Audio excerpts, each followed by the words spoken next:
Hello students. In the last video of financial intermediaries, we will study the settlement procedures of shares or else any other securities in the stock market.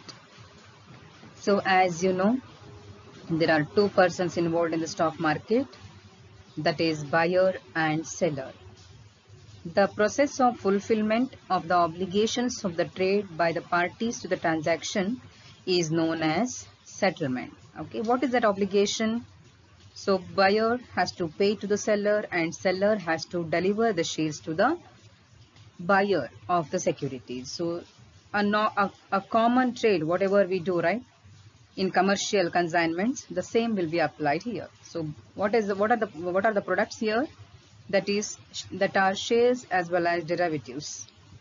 So the payment will be done through online. There is no cash payment as such. So in the stock market, there is always buyer and seller.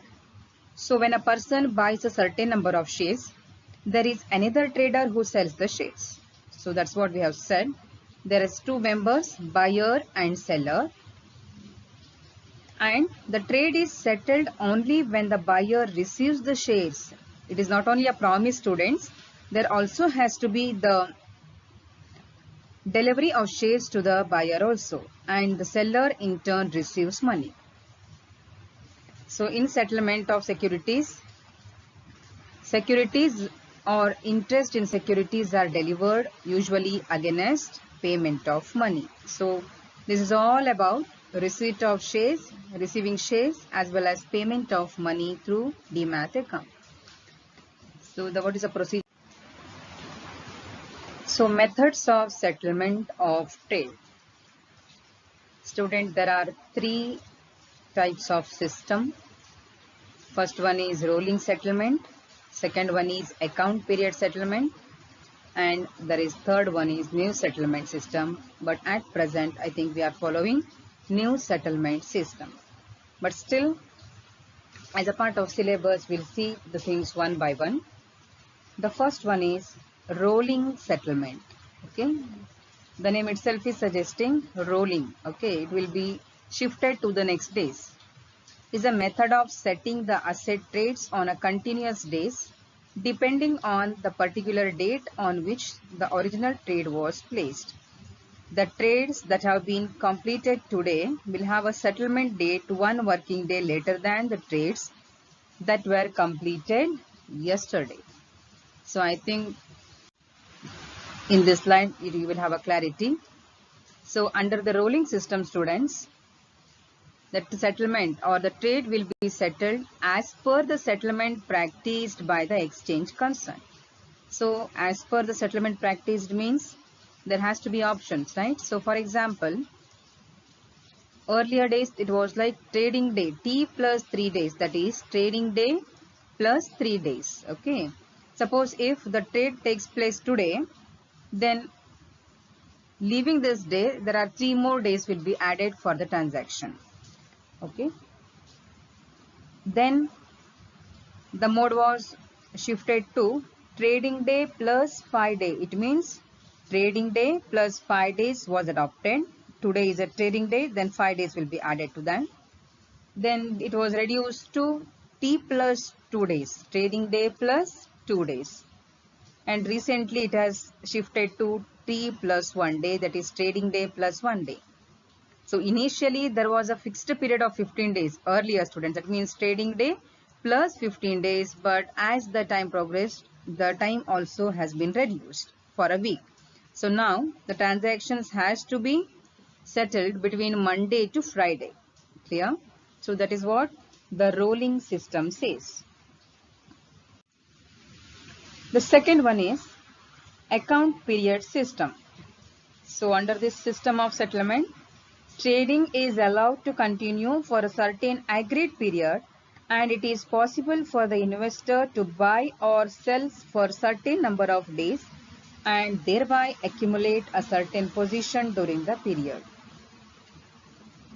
So what is that agreed period? What it says? Certain agreed period. So that, for example, they have agreed for a week. Okay, So trading day plus 5 days. So then absolutely they are getting the time for purchase as well as sale of securities. So at the end of this period, the shares purchased or sold and the amount to be paid by him is calculated and communicated to him.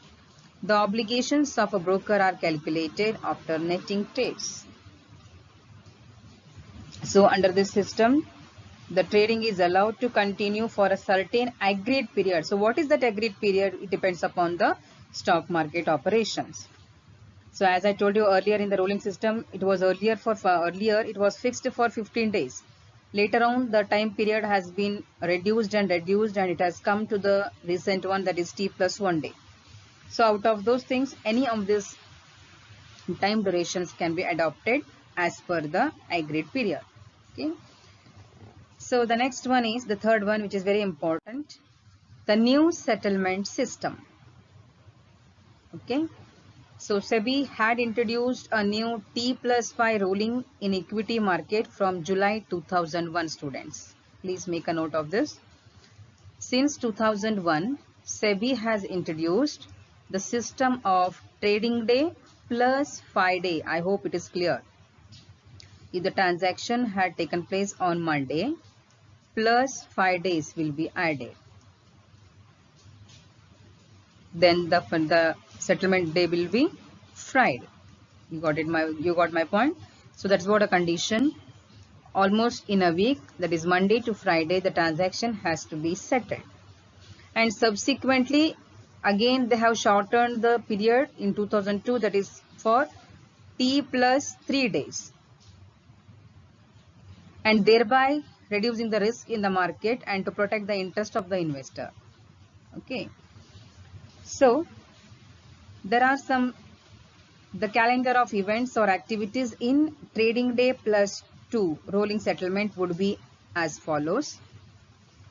We'll see the procedure in detail. So before that, there are two terms which are shown in the slide. What is that? Clearing Limited, National Clearing Limited. Formerly it was known as NSCCL, but still in the textbooks the same terminology has been used, NSCCL, National Securities Clearing Corporation. For your MCQ, it can be asked. As a wholly owned subsidiary of NSE, was incorporated in August 1995. So there are clearing agents who are the supreme authorities for holding of the securities. Then there are clearing member, CM of NSE, who has the responsibility of clearing and settlement of all deals executed by the trading members on NSE, who clear and settle such deals through them. So there are two participants, students, that we are going to study. There are several participants as such in the new system. So there are three phases in a secondary market transactions mainly. That is, first one is trading, then clearing and settlement. So we are studying about this settlement now. So in this trading, through electronically, buyer and seller meet together and they transact, or else they execute the order for the agreed price. Okay. Then second part is in the phase clearing. Once the two orders match, what is that? Buyer is quoting one price. For 90 rupees he want to purchase. Okay. And the seller also had quoted 100 rupees as his point, but ultimately for buyer's price of 90, if the transaction is executed, then it is called as the agreed point here. Okay, so at one point the transaction is being settled. So the entire process is managed by clearing houses. These are the independent entities but still authorized member of NSE, that is National Stock Exchange. So in the settlement already we have studied two types, that is rolling system and account period system, and even the third one we are going to study in detail. The payment will be done through the banks, through digitalization or any online mode of payment we will be using. So similarly here, the clearing members will be taking charge of the determining position of shares to suit the trade. The next one is clearing banks, who are responsible for the settlement of funds.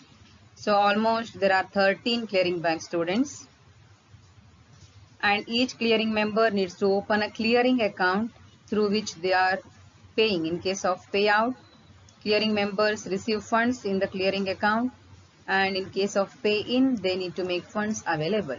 So either receipt or payment has to be done through them. Then there are depositories. In India, there are 2 depositories. Please make a note of this.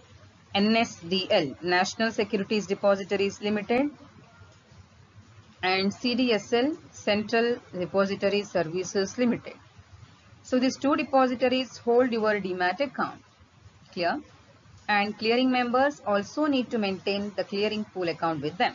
So that means these depositories will hold all the securities of the stock market. Clear? Even clearing member also has to have an account with them. So clearing members need to transfer the securities to the clearing pool account they hold with the depositories on the date of settlement. I think this triangle you know. These depositories are connection with 2 parties, that is clearing members as well as all the demat accounts. Clear? Then how trades are cleared and settled in the stock market?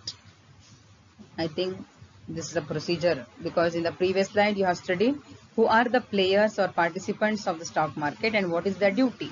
Yeah. So now one by one we can study how the trades are cleared and settled in the stock market.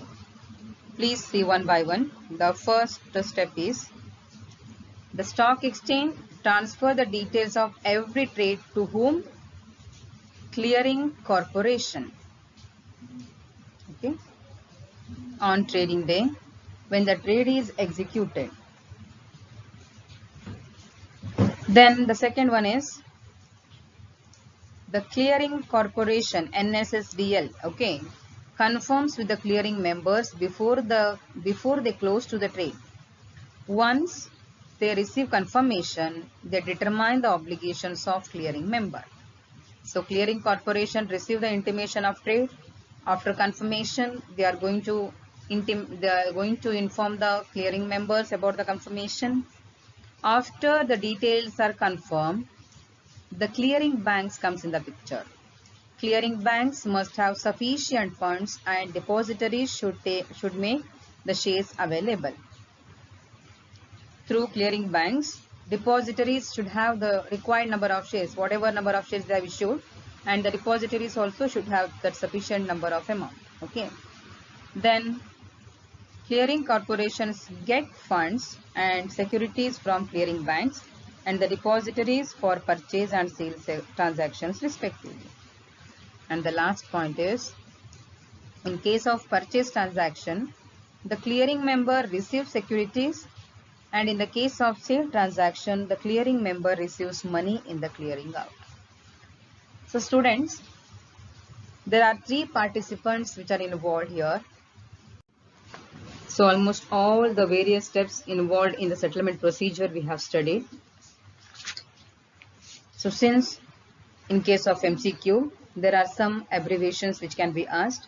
Regarding the trading settlement period can be asked. Okay. And who are depositories, corporations can be asked. Okay. So please look at this chart and you can get a clear clarity of the same. So with this, we will conclude this chapter of financial market intermediaries. And just to sum up, we have studied stock exchange in detail. Okay. Financial intermediary as a stock exchange we have studied in detail. So we'll be sharing the MCQ questions on the same. Thank you, students.